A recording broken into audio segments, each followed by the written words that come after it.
नमस्कार, मैं हूं स्नेहा और आप देख रहे हैं live TV express news channel जो रखता है राज्य और समाज से जुड़ी हर खबरें। और आप देख रहे हैं लाइव टीवी एक्सप्रेस की खास खबरें। आइए देखते हैं हमारे संवाददाता अर्जुन सिंह के साथ। मैनपुरी में किसान करते हैं काले गेहूं की खेती। मैनपुरी की मिक्सिंग कैसे बने प्रगतिशील कृषक और अपने खेत में उगाते हैं विभिन्न प्रजातियों के आलू। मिक्सिंग कैसे करते हैं प्राकृतिक खेती। नमस्कार, मैं अर्जुन सिंह और आप देख रहे हैं लाइव टीवी एक्सप्रेस खबर पल पल की। मैं मौजूद अभी मैनपुरी जिले के, आप दिखा रहे हैं कृषि विज्ञान केंद्र मैनपुरी है और हमारे साथ कुछ किसान हैं जो प्रगतिशील किसान हैं। इनको कई जगह से अवार्ड भी मिल चुका है और हम इनसे वार्तालाप करेंगे कि ये किस प्रकार की खेती करते हैं और लोगों को कि जो हमारे छोटे किसान हैं उनसे इनसे क्या सीख लेनी चाहिए। सर, क्या नाम है अपना? नेक सिंह मेरा नाम है जी। किराम नगला कैल का रहने वाला हूँ, पोस्ट मंचना, विकासखंड जागीर का जी निवासी हूँ और मैं एक प्रगतिशील किसान हूँ और पिछले लगभग 10 से 15 साल से मैं खेती कर रहा हूँ। और आप जनपद के प्रगतिशील किसान कैसे बने? सबसे पहले प्रगतिशील किसान बनने में हमारा जिस केंद्र पर हम लोग खड़े हैं, कृषि विज्ञान केंद्र मैनपुरी पे खड़े हैं, इस केंद्र का भी बहुत बड़ा रोल रहा मेरे साथ जी। क्योंकि सबसे बड़ी प्रेरणा हमें इसी केंद्र से मिली। जब मैं आज से 10 साल पहले मैं इस केंद्र से जुड़ा तो यहाँ जो वैज्ञानिक थे, उन वैज्ञानिकों को संपर्क में आया तो उन वैज्ञानिकों ने हमें प्रशिक्षण दिया और उस जानकारी को हमने क्या किया, अपने प्रैक्टिकल में उतारा उसको। जो यहाँ से मैं सीख के गया उसको मैंने अपने खेत में उतार दिया जाके। उससे जब हमको कुछ फायदा मिला, जानकारी मिली और हमारी उससे जो है उत्पादन बढ़ा, उसके साथ साथ हमारी जब इनकम बढ़ी तो फिर हमारे अंदर भी थोड़ा सा जो है और सीखने की प्रेरणा जागी कि मैं कुछ और सीखूं, कुछ बाहर जाके सीखूं, कुछ और नया करूं। तो ऐसे धीरे धीरे इस मुकाम को आज मैंने हासिल किया। अभी किसान लोग अपनी खेती में गेहूं की फसल करे हुए हैं। आपने किस तरीके की गेहूं की फसल की है और क्या पैदावार है उसमें? वैसे तो अभी हमारे यहाँ जो है गेहूं की 3-4 प्रजातियां लगी हुई हैं। उसमें इस समय 2 तरीके का गेहूं लगा हुआ है। एक तो जो है रासायनिक विधि से लगा हुआ है, जिसमें सभी किसान जिस तरीके से कर रहे हैं रासायनिक खादों का इस्तेमाल करके उस तरीके से हो रहा है। और दूसरा जो इम्पोर्टेंट विधि वो हमारी प्राकृतिक खेती है, जो कि इस समय की नई विचारधारा है, नया कॉन्सेप्ट है और भारत सरकार इस पर बहुत जोर दे रही है। तो उस पर भी हमने काम किया है और हमारे यहाँ खेत में प्राकृतिक लगा है। और प्राकृतिक का मतलब है कहने का कि उसमें 0 बजट खेती है, उसकी लागत बिल्कुल 0 है। उसमें हमने एक दाना DAP, पोटास, यूरिया, किसी भी रासायनिक केमिकल का या रासायनिक खादों का बिल्कुल भी प्रयोग नहीं किया है। प्रधानमंत्री ने आत्मनिर्भर भारत जो बनाया है, आप उसी पे काम कर रहे हैं? जी जी जी, ये भी आत्मनिर्भरता की तरफ एक नया कदम है और ये इस कदम पर चल के आगे जो किसान इसको फॉलो करेंगे, इसको अपनाएंगे तो उस पर जो है आगे क्या रहेगा कि किसान आत्मनिर्भर बन जाएगा। जैसे मान लो भविष्य में खाद की कीमत बहुत ज़्यादा बढ़ जाती है, सप्लाई नहीं मिलती है या नहीं मिलेगी तो किसान को उसकी आवश्यकता नहीं रहेगी। बिना खाद, बिना यूरिया, DAP, पोटास, तमाम माइक्रोन्यूट्रिएंट के बगैर भी वो अपनी खेती करने में सफल रहेगा। अच्छा, अभी हमने जानकारी भी मिली है हमें कि आपने अपनी खेती में काला गेहूं जो है वो बो रखा है और क्या उसकी लागत है और किस तरीके की उसमें पैदावार होती है? जी बिल्कुल, आपने सही सुना है कि मेरे यहाँ अभी इस समय जो है करीब 1 हेक्टेयर में काले गेहूं की खेती हो रही है। काला गेहूं लगा हुआ है और बहुत अच्छी फसल चल रही है। और उत्पादन की अगर बात करें तो उसमें उत्पादन लगभग 3 कुंटल बीघा का निकलता है। और अगर गुणवत्ता की बात करें तो गुणवत्ता की खान है काला गेहूं। स्वास्थ्य के लिए वरदान है, पोषक तत्वों का भंडार है और एंटी कैंसर है, एंटी डायबिटिक है, एंटी हार्ट अटैक है, तमाम बीमारियों में, तमाम असाध्य रोगों में ये कारगर है। और ये जो है माइक्रो न्यूट्रिएंट्स की भरमार है काले गेहूं में। आलू की अगर हम बात करते हैं, आलू की कितनी प्रजातियां आपने कर रखी हैं और क्या क्या है? हमारे यहाँ आलू की 2-3 प्रजातियां लगी हैं, जिसमें आपका जो है हॉलैंड लगा है और सिंदूरी लगा है, उसमें लोकर लगा है। तो इस तरह की 2-3 प्रजातियां लगी हैं और ये भी प्रजातियां जो है काफ़ी अच्छी मानी जाती हैं आलू की। ये इनकी गुणवत्ता बहुत अच्छी होती है, इनमें टिकाऊपन बहुत ज़्यादा अच्छा होता है और ये टिकाऊपन और बाजार भाव भी इनका अच्छा मिलता है। तो इसलिए ये प्रजातियों का आलू हम लगाते हैं और उससे जो है हमारी आमदनी में इजाफा होता है। अच्छा, ये जो गौ आधारित खेती है इसमें क्या है कि कुछ बताएंगे हमारे किसान लोगों को? अगर वीडियो के माध्यम से देखेंगे जो गौ आधारित खेती है उसमें क्या है? गौ आधारित खेती को ही प्राकृतिक खेती कहा गया है।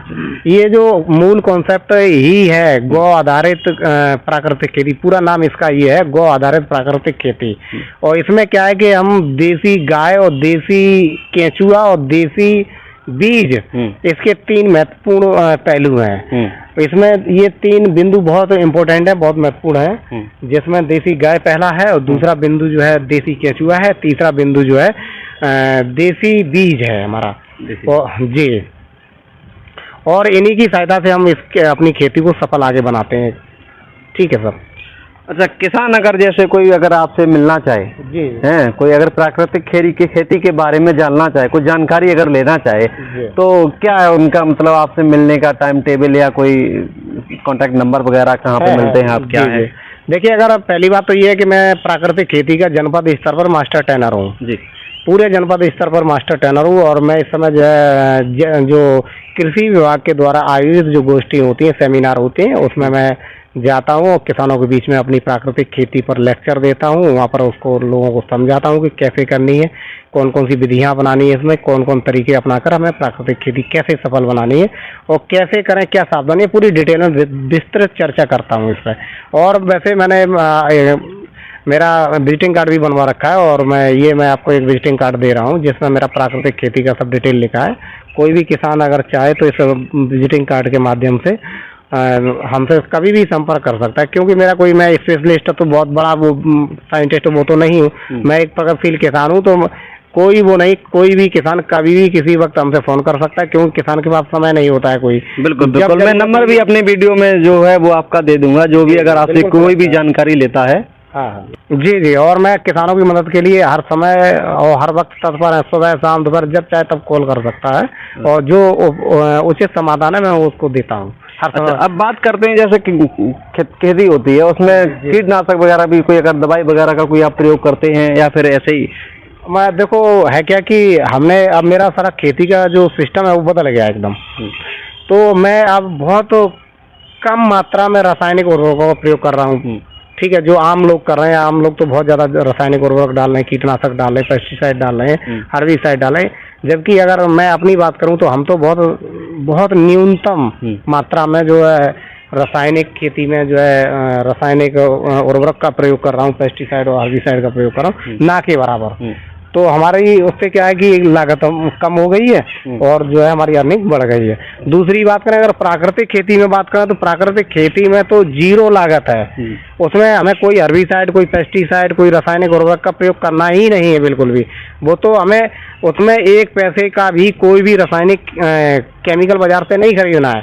हमें सब जो हमारे पास प्रकृति में मौजूद है, और जैसा कि अभी हमने पहले बताया, देसी गाय और देसी केंचुआ और देसी बीज, उन्हीं से जो उनके उत्पाद हैं उन्हीं से हमें ये सारी चीजें तैयार करनी है। तो किसान लोग जो फसल में जिनके में कीड़े बीड़े भी लग जाते हैं, तो आपकी उसमें नहीं लगते हैं कुछ? नहीं, पहली बात तो है कि हमारे में कीड़े लगेंगे नहीं, बहुत कम लगेंगे, क्योंकि हमारी वो पद्धति ऐसी है कि उसमें इतने बैक्टीरिया होते हैं और लाभदायक बैक्टीरिया होते हैं कि जो कीड़े मकोड़े लगते हैं उनको पहले ही जन्म से पहले खत्म कर देते हैं। दूसरी चीज, अगर लगते भी हैं तो उसका जो प्राकृतिक उपचार भी है मेरे पास, तो उसमें हमने प्राकृतिक विधि से उनका जो नियंत्रण कैसे करना, उसका उपचार भी प्राकृतिक विधि से निकाल, प्राकृतिक ही है उपचार भी उसका। हमें पेस्टिसाइड का इस्तेमाल नहीं करना है, उसमें कोई रासायनिक दवा का नहीं इस्तेमाल करना। हमने उसमें अगर उपचार की बात करें तो उसमें हमारा एक 10 पर्णी अर्क बनता है। 10 पर्णी का मतलब होता है उसमें 10 वनस्पतियों के पत्ते होते हैं। जैसे आपका नीम है आपका, ठीक है, बेल पत्थर है, तुलसी है, पपीता है, आम है आपका, और ये वो क्या नाम, धतूरा है आपका, गांजा है। और इसी तरीके से 10 वनस्पतियों के पत्तों को हमें क्या करना है, एक ड्रम में डालना पड़ता है तोड़ के, और 2-2 किलो की मात्रा में, और या फिर जैसी आवश्यकता हो उस हिसाब से 2 किलो से ज्यादा भी मात्रा हो सकती है, उनको डालते हैं।